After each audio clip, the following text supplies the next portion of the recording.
സുബ്ഹാന്റെ കൃപയല്ലോ നിന്നെ എൻ സഖിയാക്കി.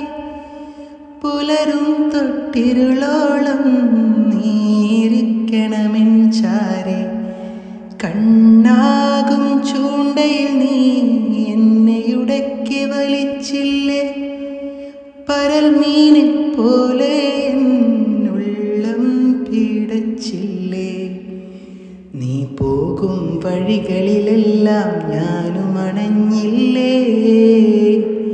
പുഞ്ചിരിയാം നൂലിലിടയ്ക്കിടെ എന്നെ വലിച്ചില്ലേ. ലൈലാ